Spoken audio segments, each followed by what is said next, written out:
Halo, kembali lagi di Bincang Santai bersama Prof. Aba, provokator hal baik bersama Pak Aba.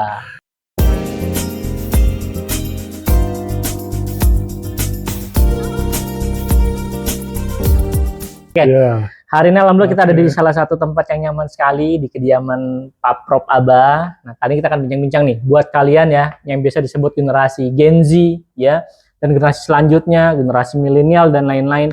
Kadang memang di tengah zaman yang saat ini mungkin yang mulai jenuh hatinya, perasaannya, bingung mau kerja, bingung cari fashionnya dan lain-lain, amburadul ya, kurang lebih kayak gitu ya, pinjol di mana-mana atau misalnya judi online.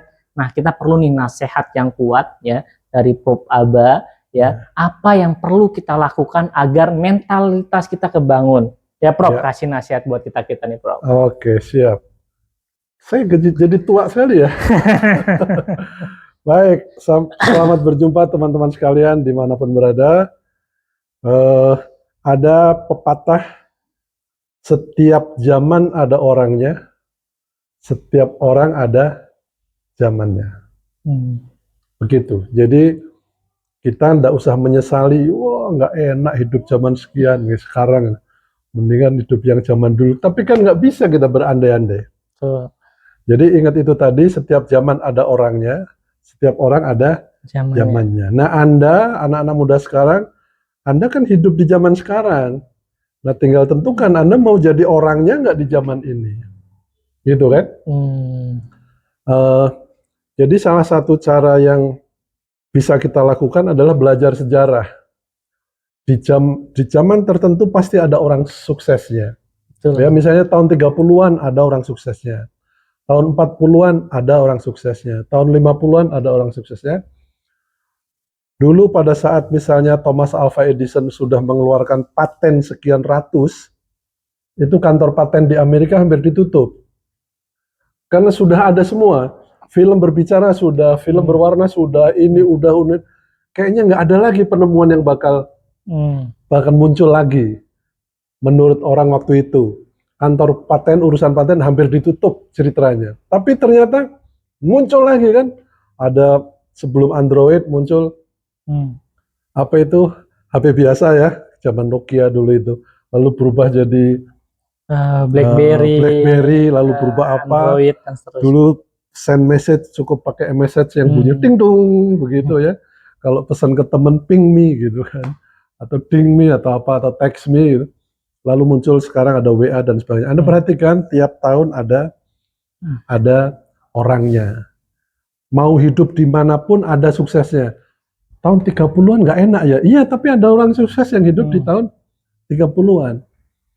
Nah, dari setiap zaman itu orangnya beda-beda, keahliannya beda-beda, tapi ada satu yang langgeng, yaitu sikap mental.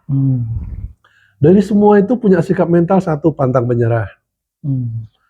Ya kan? Ulet, kreatif. Nah, Anda cari itu sikap mental dari orang-orang sukses itu sama. Mau Bill Gates, mau itu penemu Google itu, orang Rusia itu, atau siapapun, itu nanti ketemu sikap mentalnya ya. Jeli, teliti, tekun. Ada kira-kira 10 soft skill atau sikap mental yang perlu kita pelajari. Nah, si cemong ini, kita kasih nama cemong karena itu mulutnya ada cemong. Nah, nggak bersih dia cuci mulutnya. Jadi, kalau kita mau sukses, seperti orang-orang yang sukses di tahun 40-an, 50-an, sekarang tahun berapa? 2025, apa 22 berarti kan? Maka sikap mental mereka itu yang perlu kalau mereka ulet, jadilah Anda orang yang ulet. Ya, kalau mereka cerdik, jadilah orang yang cerdik. Nah, tadi sudah di seksi yang lain, tadi kita ngobrol tentang 3 lingkaran itu kan? 3 lingkaran, saling berpotongan, ada kayak kurva Venn ya. Lingkaran 1, lingkaran 2, lingkaran 3. Lingkaran pertama knowledge. Anda knowledge-nya harus cukup. Saya udah tua segini, sekarang lagi belajar bahasa Mandarin. Ni hao ma. Gitu. Xie. Udah setua ini. Bahasa Mandarin sama bahasa Soviet. Ya. Gimana? Terima kasih. Spasibo. bahasa Rusia. Umur saya udah 68, tapi karena salah satu kunci sukses itu adalah knowledge-nya. Bu, knowledge-nya harus bertambah, maka saya harus nambah knowledge. Nah, salah satu knowledge yang perlu kita kuasai adalah bahasa asing. Sampean bisa bahasa asing apa aja? Ya? Inggris? Arab? Kurang. Nah, udah. Kalau orang Islam berarti Arabnya harus wajib. Ya, minimum untuk percakapan sehari-hari. Sehingga kalau suatu saat kita umroh atau haji, kita sesat nggak sesat-sesat amat gitu. Jadi itu ya, satu knowledge, termasuk bahasa. Mungkin bahasa bisa knowledge, bisa skills. Kalau bahasanya yang kedua, skills. Kalau Anda pengen jadi jagoan pedang, Anda pergi ke perguruan pedang. Kalau Anda pengen jadi jagoan main bola, Anda masuk klub bola. Nah, hidup sekarang ini, skills apa yang paling banyak dibutuhkan? Skills menguasai teknologi informasi. Ya kan? Ini sekarang kan sudah zaman AI ya, AI kan, Artificial Intelligence. Tahun 80-an kita mengajarkan Management Information System. AI itu masih khayalan.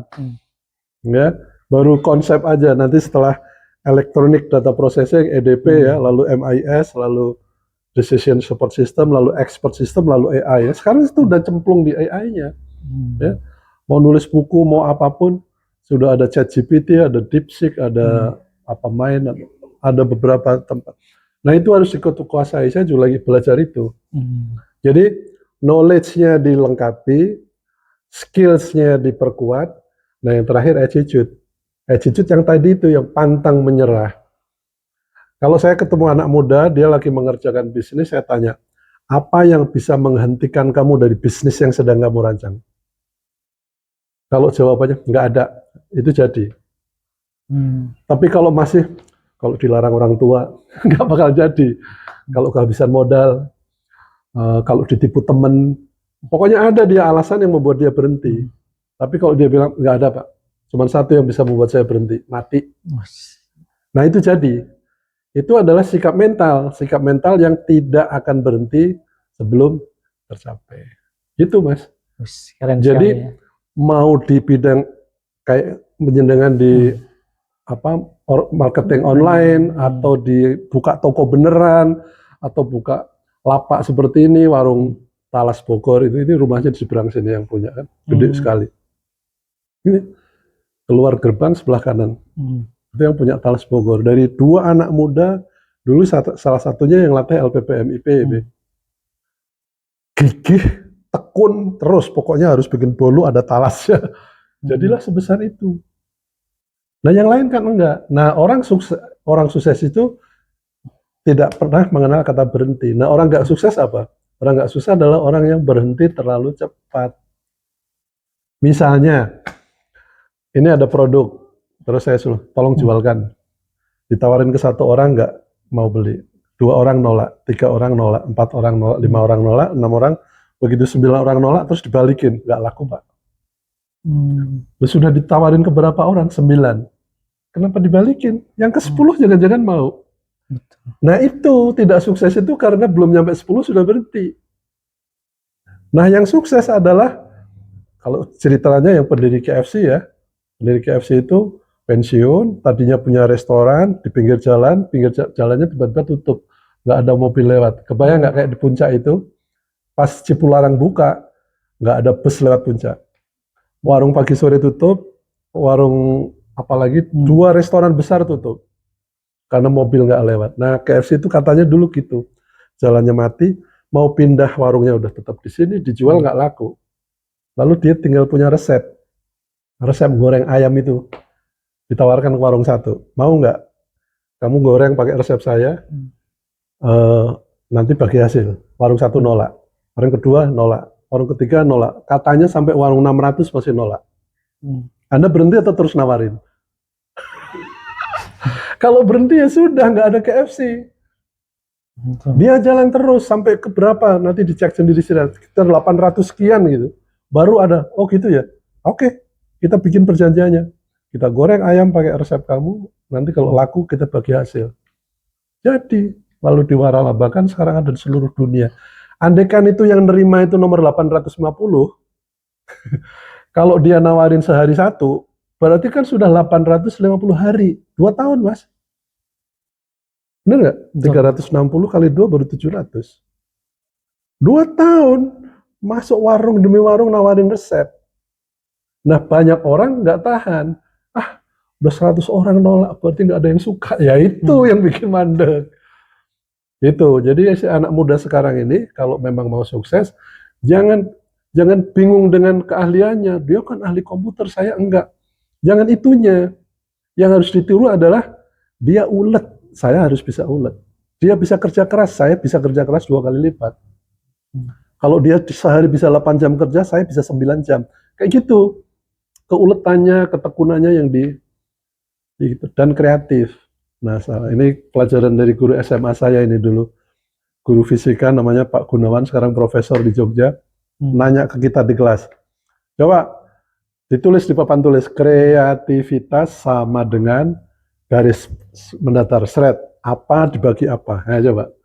Kreativitas sama dengan apa dibagi apa? Kita nggak ada yang bisa jawab. Apa Pak? Nggak tahu. Terus yang bawah dikasih tahu sama Pak Gunawan. Yang bawah ini waktu. Jadi kreativitas sama dengan titik-titik dibagi waktu. Ayo titik-titiknya apa? Nggak ada yang bisa jawab juga. Akhirnya Pak Gun yang ngasih tahu. Ini yang di atas ini adalah jumlah pertanyaan. Kreativitas adalah jumlah pertanyaan dibagi waktu. Kalau waktunya sudah jalan 60 menit, 1 jam, jumlah pertanyaannya 0, nggak ada yang nanya. Berapa kreativitasnya? Ya 0 lah, 0 dibagi 60. Wah, marah kita di kelas. Berarti kita ini 0. Jadi tiap kali dia masuk, ada yang nanya. Pokoknya harus pecah telur. Nanya, apa aja nanya. Nah, salah satu kuncinya itu, anak-anak muda, kalau Anda mau sukses, selain ulet, tekun, gigih, pantang menyerah, dan sebagainya, banyak tanya. Kenapa dia bisa? Apa yang bikin dia berhasil? Nanya aja, terus saja nanya. Dan sekarang jawabnya nggak harus nyari sendiri. Dulu kalau mau tahu sesuatu kan pergi ke perpustakaan, Mas. Sekarang ada Google, ada ChatGPT, ada apa. Tanya aja terus.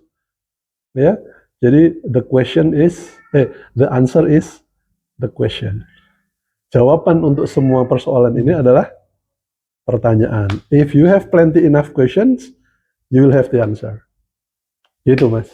Luar biasa sekali ya. Iya. Singkat, padat. Jadi generasi milenial yang masih sekarang udah melempem, lemes, semoga dengan video ini, yuk bangun mentalitas. Yang paling penting jangan pernah menyerah. Karena kesuksesan kita nggak tahu sampai di jam berapa, di hari apa. Dan yang paling penting, kesuksesan akan hancur saat kita berhenti untuk berharap kesuksesan. Saya kasih contoh satu lagi ya. Boleh Pak. Ada seorang mukulin batu, dua pakai palu, sampai 99 kali belum pecah. Terus dia nyerah. Lalu ada anak kecil datang, dia pakai palu kecil dipukul, tak sekali pecah. Siapa yang berhasil? Ya, semua. Anak kecil. Jadi batu ini pecah sebetulnya dengan 100 pukulan. Yang pertama tadi sudah nyumbang 99 kali, udah retak-retak itu sebetulnya. Tapi dia putus asa. Udah 99 kali, dia nyerah. Ada anak kecil mukul sekali, pecah, dia yang menikmati suksesnya. Nah, Anda jangan melakukan seperti itu. Sudah merintis sesuatu, sudah jungkir balik, lalu berhenti, pengalaman Anda itu dipetik orang lain, gitu salah. Berarti gini berhasil. Dia ketemu ketokan terakhir. Paham ya? Paham, Pak. Nah, mudah-mudahan begitu. Iya. Oke, terima kasih. Semoga bermanfaat ya untuk semuanya. Sampai ketemu next di video selanjutnya. Kita akan bahas lebih tuntas gimana kesuksesan dan hal-hal lain bersama Prof. Aba. Ya, jangan lupa subscribe ya di YouTube channel baru kita. Terima kasih. Assalamualaikum warahmatullahi wabarakatuh. Waalaikumsalam warahmatullahi wabarakatuh.